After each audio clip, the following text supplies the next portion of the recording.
Hello friends, welcome to Gyan for media and I am Kritika. कैसी चल रही है आप लोग की तैयारी friends? I hope you all are doing well and preparing well for your examination. तो आपकी प्रिपरेशन को और मजबूत बनाने के लिए हम एक बार फिर से हाजिर हैं लेकर एक नए गेस्ट को। हमारी series interactive session with expert में आज हमारे साथ हैं doctor Tanu Dang, who is an assistant professor in Khwaja Moinuddin Chishti language university Lucknow. और मैम आज बात करेंगी पब्लिक रिलेशंस के बारे में। She will give you some theoretical aspects and some insights related to public relations. जैसा कि आप लोगों को पता है कि पब्लिक रिलेशन एक बहुत ही इंपॉर्टेंट टॉपिक है। हर साल इससे काफी क्वेश्चंस आ जाते हैं पेपर 2 में, असर्शंस में, जनरल क्वेश्चंस में। तो इस वीडियो को मेरे ख्याल से आपको लास्ट तक देखना चाहिए। अगर आप चाहते हैं कि आप ज्यादा अच्छी तैयारी कर पाएं तो प्लीज वीडियो को लास्ट तक देखिएगा। और थोड़ा सा मैम के बारे में आपको बता दूं कि ma'am is a very known academician. She has done a lot of research work in a field related to public relations and advertising, and she has more than 15 years of academic experience. She also has some in-field experience.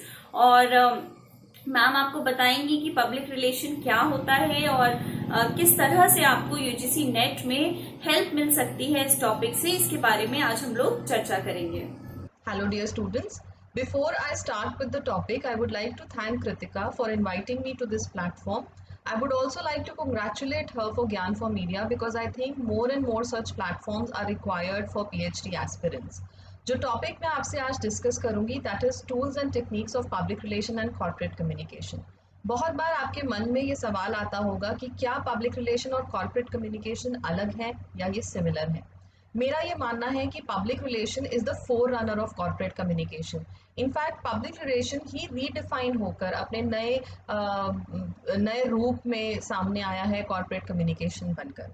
Public relation जब शुरुआत हुई थी तो इसको press एजेंट्री या publicity भी कहा जाता था। और इसका तरीका क्या था, हम न्यूज़ को या इंफॉर्मेशन को मैन्युफैक्चर करते थे और मीडिया के जरिए उसको लोगों तक पहुंचाते थे। The main purpose was to attract the attention of the people towards the organisation and to build our own reputation in their eyes. तो जैसे जैसे कंपनीज इवॉल्व हुई, इसके लिए ज़्यादातर मीडिया का इस्तेमाल किया जाता था, कभी कभी स्टेज शोज का भी इस्तेमाल किया जाता था। जैसे जैसे कंपनीज इवॉल्व हुई, नए रूल्स आए, नए रेगुलेशंस आए और खासकर जब कंपटीशन बढ़ा तो लोगों को ऐसा लगा कि सिर्फ इंफॉर्मेशन देने से काम नहीं चलेगा। There has to be more emphasis on relationship building, because आप किसी ऑर्गेनाइजेशन के साथ सिर्फ तभी जुड़े रहेंगे जब आप उसके साथ मन से जुड़े हो। So the focus change from just information delivering और reputation building to relationship building. तो रेपुटेशन बिल्डिंग से रिलेशनशिप बिल्डिंग का जो सफर है वही पब्लिक रिलेशन और कॉर्पोरेट कम्युनिकेशन का सफर है। इन नटशेल पब्लिक रिलेशन और corporate communication is strictly a management function. जैसे एक मैनेजमेंट में हम और कई सारी एक्टिविटीज करते हैं, वैसे ही कॉर्पोरेट कम्युनिकेशन या कम्युनिकेशन अगर हम इसे अभी सिर्फ मान लें वो भी एक मैनेजमेंट फंक्शन है। ये फंक्शन क्या करता है, ये म्यूचुअल रिलेशनशिप इस्टेब्लिश करता है between the organisation and its public, एक अंडरस्टैंडिंग डेवलप करता है again between the organisation and its public, और साथ ही साथ इवैल्यूएट करता है पब्लिक एटीट्यूड और ओपिनियन को। बिकॉज किसी भी ऑर्गेनाइजेशन, किसी भी कंपनी की वर्किंग पब्लिक एटीट्यूड और ओपिनियन पर ही बेस्ड होती है। अगर हम ऑफिशियल डेफिनेशंस की बात करें तो public relation society of America ने जो डेफिनेशन दी है पब्लिक रिलेशन की, वो है that public relation is a strategic communication process that builds mutually beneficial relationship between an organisation and its publics. जो डेफिनेशन मुझे ज़्यादा कॉम्प्रिहेंसिव लगती है वो है डेफिनेशन जो दी है public relation institute of Australia ने, जो कहता है that public relation is a deliberate planned and sustained effort to establish and maintain mutual understanding between an organization and its publics। तो कई सारे फैक्टर्स या कई सारे टर्म्स जो इसमें इस्तेमाल किए गए हैं वो पब्लिक रिलेशन के फंक्शन को एक्सप्लेन करते हैं। पहला, it is deliberate, that means हम सोच समझ के ये एक्टिविटी अंडरटेक करते हैं। दूसरा, इट इज प्लान्ड। ऐसा नहीं कि आज हमने सोचा कि हमें कोई चीज प्रमोट करनी है या कोई बात लोगों के बीच रखनी है और कल सुबह उठकर हमने उसके लिए कोई एक्टिविटी कर दी। हम इसके लिए कई महीनों की प्लानिंग करते हैं, उसमें फिर हम शेड्यूलिंग करते हैं, हम मीडिया बाइंग करते हैं, हम सिलेक्ट करते हैं कि हम किस तरह से लोगों से कम्युनिकेट करेंगे, हम लोगों के बिहेवियर को एनालिसिस करते हैं, तो हम ये तय कर पाते हैं कि हमारी टारगेट ऑडियंस कौन है, वो कौन सा मीडिया यूज करती है। ये सब प्लानिंग जाती है, तब जाके हम कोई भी कम्युनिकेशन प्रोसेस कर सकते हैं। तीसरी चीज है, it is a sustained effort. Now what does this mean? अक्सर आपने सुना होगा कई सारी टॉक्स में या किसी कहानी में कि किसी भी रिलेशनशिप को, अगर आपको किसी रिश्ते को संजो के रखना है तो आप मान के चलिए कि वो एक पौधे की तरह है और आपको रोज उसे प्यार का पानी देना है। पब्लिक रिलेशन भी बहुत हद तक ऐसा है। एक रिलेशनशिप है जिसको आपको लगातार लगातार उसे केयर करना है, नर्चर करना है, ताकि वो रिलेशनशिप बना रहे। तो that's why this effort has to be continue. तो ये पब्लिक रिलेशन की डेफिनेशन हो गई। अब बात करते हैं कॉर्पोरेट कम्युनिकेशन की। आपने स्कॉट कटलिप की किताब पढ़ी होगी, इफेक्टिव पब्लिक रिलेशंस। उस किताब में उन्होंने मेंशन किया है कि जो 500 फॉर्च्यून कंपनीज हैं, उनमें से शायद अब सिर्फ 5 ही ऐसी हैं जो पब्लिक रिलेशन शब्द का इस्तेमाल करती हैं। The most commonly use term for communication bye all the other companies is corporate communication, public information और पब्लिक कम्युनिकेशन। और अगर पब्लिक रिलेशन शब्द का इस्तेमाल भी किया जाता है तो उसका इस्तेमाल एडवर्टाइजिंग के साथ किया जाता है, अलग से नहीं। अब हम कॉर्पोरेट कम्युनिकेशन की डेफिनेशन को देख लेते हैं। So here I have a definition which is given by P Jackson, who says that corporate communication is an integrated approach to all kinds of communication produced by an organization directed at all relevant target groups. Each item of communication must convey and emphasize corporate identity. यहाँ क्या नए terms हमारे सामने आ रहे हैं? पहला, integrated approach, दूसरा, directed at all relevant target groups, और तीसरा, corporate identity. Now this is the only difference that we can see. Otherwise हमारा पर्पस पहले भी कम्युनिकेशन था, अभी भी कम्युनिकेशन है। यहाँ भी पब्लिक्स की बात की जा रही है और हमने पब्लिक रिलेशन में भी पब्लिक्स की बात की है। यहाँ पर हम बात कर रहे हैं इंटीग्रेटेड कम्युनिकेशन की। ये एक नई टेक्निक ऑफ पब्लिक रिलेशन या कम्युनिकेशन हो गई है, जिसमें हम सिर्फ लोगों से पब्लिक रिलेशंस की एक्टिविटी के दौरान क्या बात कर रहे हैं वही इंपॉर्टेंट नहीं है। हमारे यहाँ यूनिफॉर्म का कलर क्या है, हमारा लोगो कैसा है, हमारा लेटर हेड कैसा है, हम किस तरह के इवेंट्स प्लान कर रहे हैं, हमारी आइडियोलॉजी कैसी है, क्या वो आइडियोलॉजी हमारी हर चीज में कम्युनिकेट हो रही है या नहीं, ये सब सोच कर जब हम कम्युनिकेशन करते हैं तो वो इंटीग्रेटेड कम्युनिकेशन कहलाती है। और हमने पहले भी रेपुटेशन मैनेजमेंट की बात की थी जब हम पब्लिक रिलेशन की बात कर रहे थे, रेपुटेशन बिल्डिंग, गुडविल बिल्डिंग की बात कर रहे हैं। अब कॉर्पोरेट आइडेंटिटी बिल्ड करने की बात हो रही है, क्योंकि अब प्रोडक्ट डिफरेंशिएशन का जमाना है। जिस एरिया में आप काम कर रहे हैं 10 और कंपनीज काम कर रही हैं, क्यों लोग आपको याद रखेंगे और बाकी 9 को नहीं याद रखेंगे? तभी हो पाएगा ये अगर हम अपने कम्युनिकेशन एफर्ट्स को स्ट्रेंथन करेंगे। सो that is what corporate identity means, that you stand for certain ideologies in the market and people look at you in that way. ये जब हम लोगों के दिमाग में ये इंप्रेशन या इमेज इस्टेब्लिश करते हैं, वो कॉर्पोरेट कम्युनिकेशन कहलाता है। So basically public relation and corporate communication are similar things. दोनों का मकसद जो है वो हमारी पब्लिक्स को एड्रेस करना होता है। अलग अलग टूल्स और टेक्निक्स का हम इस्तेमाल करते हैं इस एड्रेस के लिए। और सबसे पहले हम इससे पहले कि हम टूल्स के बारे में एक्चुअली बात करें, ये जानना बहुत जरूरी है कि पब्लिक्स क्या है। पब्लिक वो सारे हेट्रोजेनस पॉपुलेशन है जो कहीं ना, जिसका बिहेवियर या जिसका एटीट्यूड कहीं ना कहीं आपकी कंपनी की वर्किंग को इन्फ्लुएंस करता है। सो चाहे हम इसको एक लार्ज कम्युनिटी ऑफ पीपल बोलें और ये ऑर्गेनाइज हो या ना हो, लेकिन कहीं ना कहीं ये आपकी ऑर्गेनाइजेशन से जरूर जुड़ी हुई होती है। हम दो कैटेगरीज में पब्लिक्स को बेसिकली डिवाइड कर सकते हैं, internal public and external public. Internal public क्या है और एक्सटर्नल पब्लिक क्या है? वो सभी पब्लिक जो कि आपके ऑर्गेनाइजेशन में काम करती है, चाहे वो आपके एम्प्लॉयज हों, चाहे वो आपके रिटेलर्स या डिस्ट्रीब्यूटर्स हों, या वो आपके यहाँ पर काम करने वाले लोग हों, स्वीपर्स हों या एडमिनिस्ट्रेटिव स्टाफ हो, आपके बोर्ड ऑफ डायरेक्टर्स हों, आपके शेयर होल्डर्स हों, ये सब आपके इंटरनल पब्लिक में आते हैं। सिमिलरली आपके इन्वेस्टर्स, आपके रिटेलर्स, आपके डीलर्स, आपके सप्लायर्स, आपके डिस्ट्रीब्यूटर्स सब इंटरनल पब्लिक में आते हैं। क्या हमारी कम्युनिकेशन स्ट्रैटेजी अलग होती है इंटरनल पब्लिक से बात करते समय और एक्सटर्नल पब्लिक से बात करते समय? आप खुद सोचिए कि जब आप अपने परिवार के लोगों से बात करते हैं तो जैसे आप उनसे बात करते हैं क्या वैसे ही आप बाहर वालों से बात करते हैं? शायद नहीं। क्यों?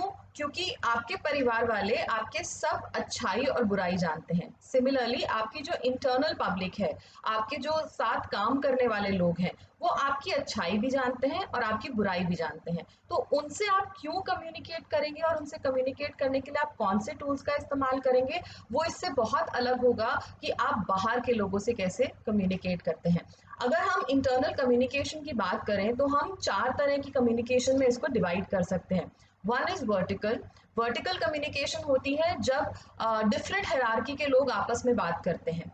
फिर होती है डाउनवर्ड कम्युनिकेशन, जो भी इंफॉर्मेशन टॉप मैनेजमेंट से नीचे के एम्प्लॉयज के पास आती है वो डाउनवर्ड कम्युनिकेशन हो गई। देन इज अपवर्ड कम्युनिकेशन, जितने भी हमारे एम्प्लॉयज हैं वो जब कोई इंफॉर्मेशन टॉप मैनेजमेंट को देते हैं तो वो हो जाती है अपवर्ड कम्युनिकेशन। और चौथी कैटेगरी है हॉरिजॉन्टल कम्युनिकेशन, जब सेम हायरार्की के लोग जो सेम पोजीशंस पर काम कर रहे हैं वो जब आपस में बात करते हैं तो उसको हम कहते हैं हॉरिजॉन्टल कम्युनिकेशन। ये भी 4 कैटेगरी ऑफ कम्युनिकेशन आपके नेट के कोर्स के लिए या नेट के पेपर में एज अ क्वेश्चन आ सकती है। अब हम बात करते हैं कि हम इंटरनल पब्लिक से कम्युनिकेशन क्यों करेंगे, हमारे रीजंस क्या होंगे कम्युनिकेशन करने के। पहला है गुडविल बिल्ड करना। इंटरनल गुडविल भी बहुत ज्यादा इंपॉर्टेंट है। दूसरा है ट्रांसपेरेंसी। जब तक आप लोगों के बीच में पारदर्शिता नहीं होगी, जब तक आप उन्हें क्लियरली नहीं बताएंगे कि आपकी कंपनी क्या सोच रही है, क्या पॉलिसीज हैं आपकी, या कुछ उनसे आप हाइड करेंगे तो ट्रस्ट बिल्ड नहीं होगा। And for an organisation to stand strong it is very important to have trust. आपको पता होगा कुछ बड़ी कंपनियां हैं, Hindustan Lever, Telco, Standard Chartered, Air India also for that example, जिन्होंने भारी नुकसान उठाया है just because their internal communication was not strong enough. In fact Hindustan Lever की तो जो एम्प्लॉयज थे उन्होंने प्रेस कॉन्फ्रेंस कॉल की और उन्होंने मैल प्रैक्टिसेस जो भी कंपनी की थी वो मीडिया के जरिए लोगों के बीच में रखी and the company suffered huge loss because of that. So it is very important to build trust. Employees को रिटेन करने के लिए, अपनी कंपनी के साथ बनाए रखने के लिए भी इंटरनल कम्युनिकेशन बहुत ज़्यादा इंपॉर्टेंट है। इसके अलावा बॉन्डिंग अचीव करने के लिए, बिकॉज जब तक आप मन से नहीं जुड़ेंगे तब तक आप किसी ऑर्गेनाइजेशन के लिए फुली डिवोटेडली काम नहीं करेंगे। So it is very important to be attach to the company with your full heart. Then smooth coordination. एक ऑर्गेनाइजेशन में कई सारे अलग अलग डिपार्टमेंट्स काम करते हैं, जब तक उन सबके बीच में तालमेल नहीं होगा तो आपका काम आराम से नहीं चलेगा। तो कोऑर्डिनेशन अचीव करने के लिए हम इंटरनल कम्युनिकेशन करते हैं। फिर टू वे कम्युनिकेशन को प्रमोट करने के लिए, ताकि ना सिर्फ हम पॉलिसीज कम्युनिकेट करें लेकिन एम्प्लॉयज की भी उस पर क्या फीडबैक है उसको टाइम टू टाइम लेने के लिए हम कम्युनिकेशन, इंटरनल कम्युनिकेशन का इस्तेमाल करते हैं। Then another thing is employ relationship को स्ट्रेंथन करने के लिए, जैसा मैंने पहले भी बताया, और प्रोडक्टिविटी को इन्हांस करने के लिए। अगर एक कंजीनियल वर्किंग इन्वायरमेंट होगा, अच्छा कोऑर्डिनेशन होगा, ट्रांसपेरेंसी होगी, तो ये ऑब्वियस सी बात है कि लोगों के जो काम है वो ज़्यादा बेहतर होगा। ये कुछ पर्पसेस हैं, इसके अलावा भी बहुत सारे हो सकते हैं। डे टू डे वर्किंग के लिए हमें बहुत ज़रूरी है अपनी इंटरनल पब्लिक के साथ कम्युनिकेट करना, या अगर कोई नए पॉलिसी डिसीजंस हैं, कोई नए मर्जर्स होने जा रहे हैं, हम कोई नया वेंचर प्लान कर रहे हैं, वो भी हमें इंटरनल पब्लिक्स को बताना बहुत ज़रूरी है, because ultimately we are going to need their cooperation in that. अब हम बात करते हैं टूल्स की। किन टूल्स का इस्तेमाल होता है इंटरनल पब्लिक से कम्युनिकेट करने के लिए? सबसे कॉमन टूल जिसका इस्तेमाल होता है वो है सर्कुलर्स। आपने अक्सर देखा होगा, अगर आप किसी ऑर्गेनाइजेशन से जुड़े हुए हैं या अगर आप किसी इंस्टीट्यूट या कॉलेज में पढ़ते भी हैं तो आपने देखा होगा कि बहुत सारे मैसेजेस जो आपको मिलते हैं वो सर्कुलर्स के माध्यम से मिलते हैं, जो आपके डिपार्टमेंट में आते हैं या आपको नोटिस बोर्ड पे देखने को मिलते हैं। सर्कुलर क्या होता है? एक ऑफिशियल ऑर्डर होता है।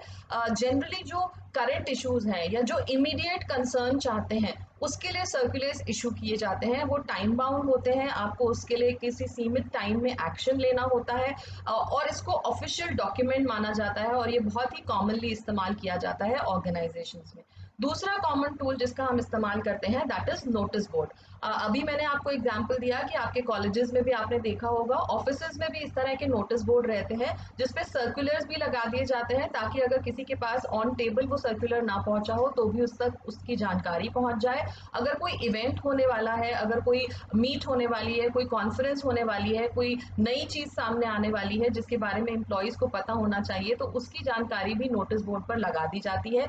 इसके साथ साथ मान लीजिए कोई रिपेयर वर्क हो रहा है, कोई मेंटेनेंस वर्क हो रहा है, उसकी जानकारी भी नोटिस बोर्ड पर लगा दी जाती है। तो डे टू डे कम्युनिकेशन में जो भी इंफॉर्मेशन आपको अपनी एम्प्लॉयज के साथ एक्सचेंज करनी होती है उसकी जानकारी अक्सर आप नोटिस बोर्ड पर लगा देते हैं। देन अनदर कॉमन टेक्निक जो बहुत पॉपुलरली यूज होती है ऑर्गेनाइजेशंस में that is emails. Official communication के लिए इसको सबसे मजबूत टूल माना जाता है। जब भी, और बहुत सारी ऑर्गेनाइजेशंस में ऐसा भी होता है कि स्पेशल आईडीज क्रिएट किए जाते हैं। आपकी पर्सनल ईमेल आईडी अलग होती है और आपकी ऑफिशियल ईमेल आईडी अलग होती है। जितनी भी ऑफिशियल मेल्स हैं वो उस ऑफिशियल ईमेल आईडी से ही सर्कुलेट होती हैं। This is also a very common tool. एक और बहुत कॉमन टूल आजकल जो हो गया है because of corona pandemic, because of lockdown, because of work from home, is video conferencing. पहले भी इसका इस्तेमाल किया जाता था लेकिन बहुत ज्यादा नहीं किया जाता था। लेकिन आज के टाइम में क्योंकि हमारे लिए पॉसिबल नहीं है मीटिंग्स को रूम में कंडक्ट करना, हम वीडियो कॉन्फ्रेंसिंग या ऑनलाइन कॉन्फ्रेंसिंग के अलग अलग प्लेटफॉर्म्स का इस्तेमाल कर रहे हैं और मीटिंग्स को कंडक्ट कर रहे हैं। तो ये एक नया टूल है, पुराना या रिवाइव्ड मैं इसे कह सकती हूँ कि टूल है जिसको हम इंटरनल कम्युनिकेशन के लिए इस्तेमाल करते हैं।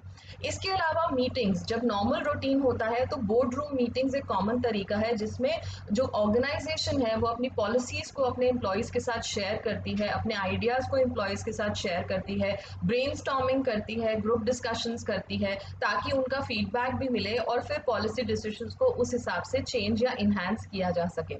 तो उसके लिए अक्सर मीटिंग्स होती हैं। इन मीटिंग्स के अलावा बहुत सारी इनफॉर्मल गेट टुगेदर्स भी होती हैं जो कई सारी ऑर्गेनाइजेशंस एम्प्लॉयज के लिए ऑर्गेनाइज करती हैं।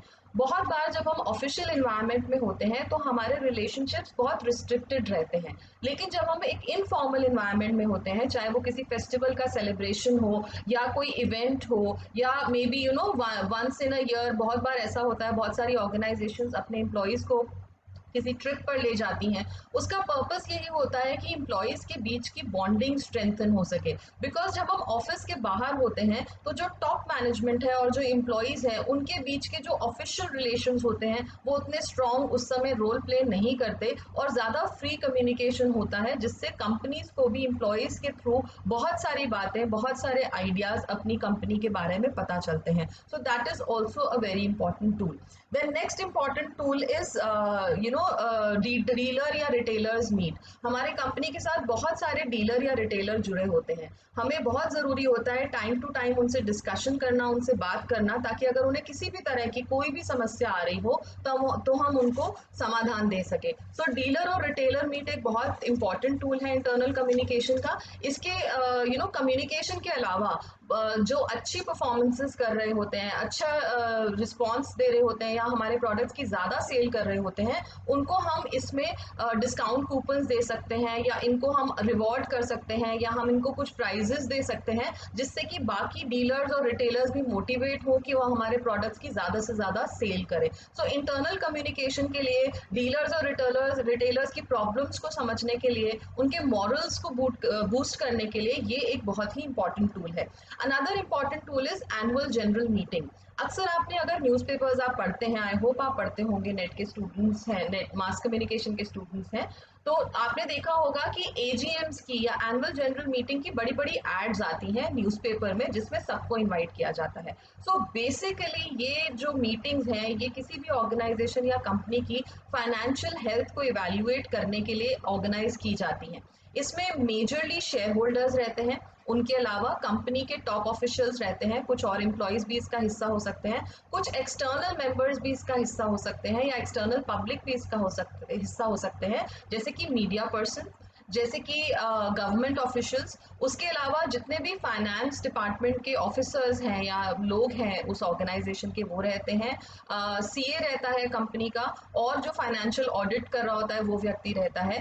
इन सब के बीच में बेसिकली डिटेल्स रखी जाती है कंपनी के प्रॉफिट और लॉस की, और जो भी फाइनेंशियल स्टेटस है कंपनी का वो क्लियर किया जाता है। आगे की प्लानिंग क्या है फाइनेंशियली, कंपनी क्या प्रॉफिट एम कर रही है कि उसे आने वाले सालों में क्या प्रॉफिट मिलेगा, अगर वो कोई नया प्रोजेक्ट शुरू करना चाह रही है, उसमें अगर कोई इन्वेस्टमेंट होनी है उसकी जानकारी दी जाती है।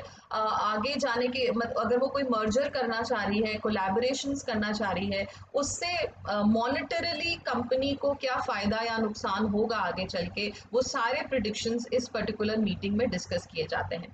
Another very common tool is house journal.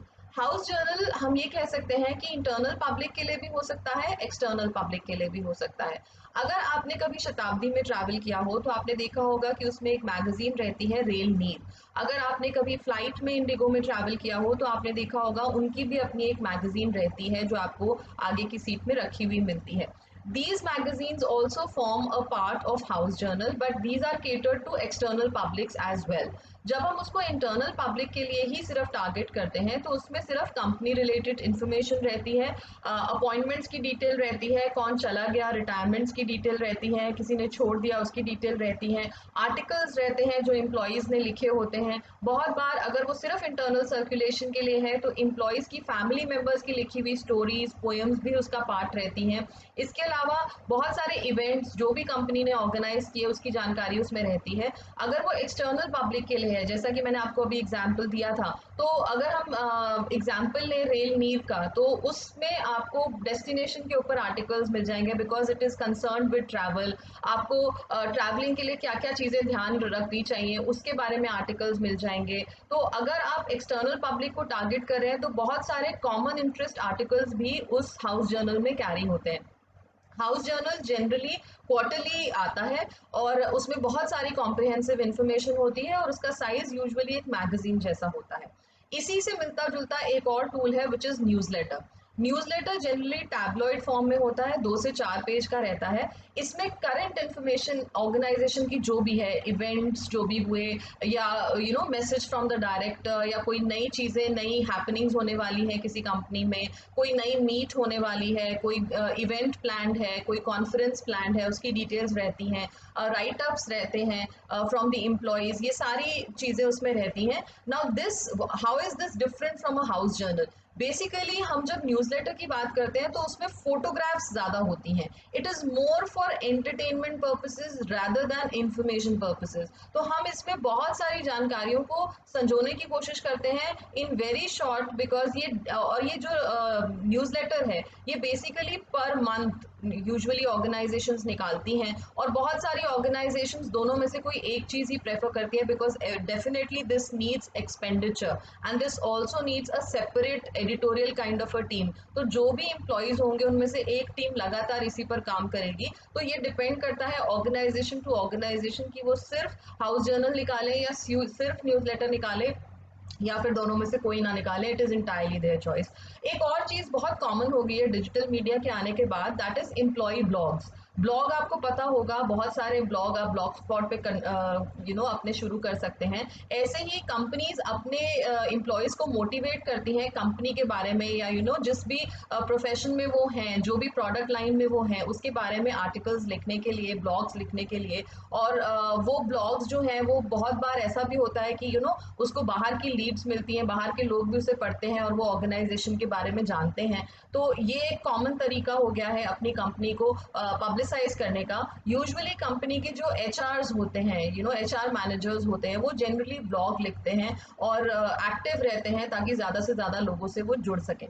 WhatsApp एक और बहुत कॉमन प्लेटफॉर्म हो गया है। ईमेल का सब्सटीट्यूट तो मैं नहीं कहूँगी, लेकिन सप्लीमेंट ज़रूर हो गया है। बहुत सारे ऑफिशियल ऑर्डर्स जो कि हमें लगता है कि मेल के थ्रू टाइमली पहुंच पाएंगे या नहीं, या अगर आपको मीटिंग भी कॉल करनी है, तो आजकल बहुत ऑर्गेनाइजेशंस ने एक ऑफिशियल ग्रुप का बना दिया है जिसमें सारे एम्प्लॉयज़ रहते हैं। 260 की लिमिट है, एटलीस्ट उतने एम्प्लॉयज़ तो आप उसमें ऐड कर ही सकते हैं। तो वो सारे एम्प्लॉयज़ उसमें रहते हैं, और कोई भी मीटिंग की इन्फॉर्मेशन अगर आपको देनी है या कोई भी ऐसी चीज़ की इन्फॉर्मेशन देनी है जो बहुत ही टाइम बाउंड है वो व्हाट्सएप के थ्रू दे दी जाती है। जनरली ऑर्गेनाइजेशंस में ये एडमिन्स के थ्रू ही उसको कंट्रोल रखा जाता है ताकि हर कोई उसमें पोस्ट ना कर पाए इन्फॉर्मेशन। आपको पता है कि अगर ये खोल दिया जाए तो आपके पास सिर्फ गुड मॉर्निंग और गुड नाइट के मैसेजेस आने लग जाएंगे।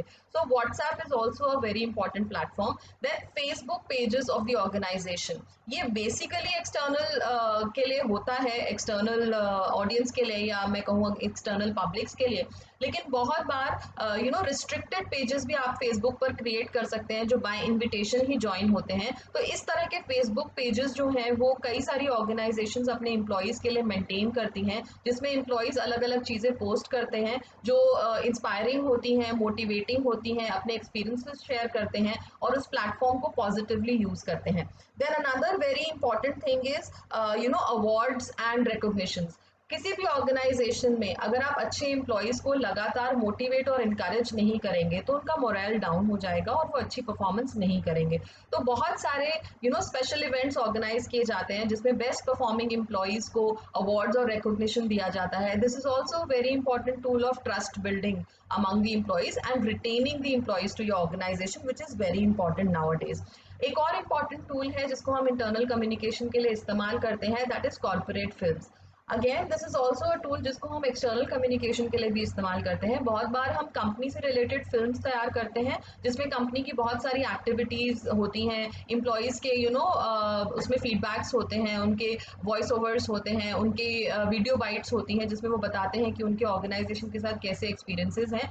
इसको हम यूजुअली इस्तेमाल करते हैं दूसरे लोगों को अपनी ऑर्गेनाइजेशन या अपनी कंपनी के बारे में बताने के लिए। लेकिन बहुत बार ऐसा भी होता है कि आपकी ही कंपनी ने कहीं और कोई और ऑफिस खोला है या कोई और प्रोजेक्ट लिया है और उसकी जानकारी या किसी भी काम की या किसी नई मशीन की वर्किंग की जानकारी अगर आपको अपने एम्प्लॉयज़ को देनी है तो आप कैसे देंगे।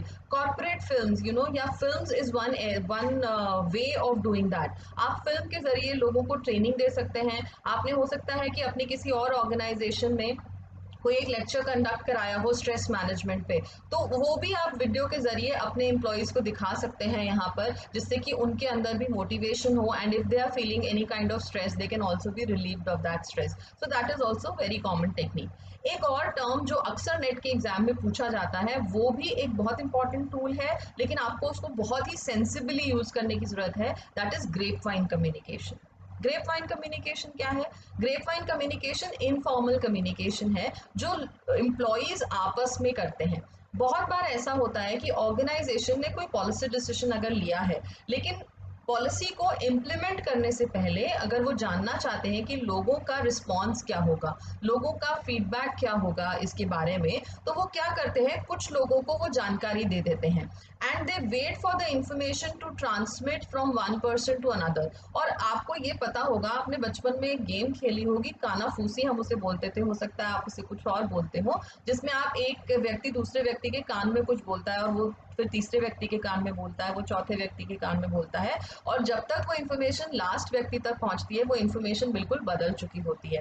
सो that basically is grep wine communication. लेकिन यहाँ पर जब हम उसका इस्तेमाल करते हैं पब्लिक रिलेशन में, तो हम इसलिए उसको इस्तेमाल करते हैं, हम अपने ही चुने हुए कुछ लोगों को जानकारी देते हैं और कहते हैं कि आप इसको लोगों के बीच में डिस्कस कीजिए। हमारा पर्पस क्या होता है कि हम पॉलिसी को इम्प्लीमेंट करने से पहले ही लोगों के फीडबैक उस पॉलिसी में ले लें, ताकि अगर कुछ उसमें चेंजेस की ज़रूरत है या लोग उसको एक्सेप्ट नहीं कर रहे हैं, we can take appropriate decisions beforehand, क्योंकि इम्प्लीमेंटेशन के बाद शायद हमारे लिए अपने डिसीजंस को बदलना मुश्किल हो जाएगा। So these are the basic tools of internal communication, and then there are also several tools of external communication which we will be discussing.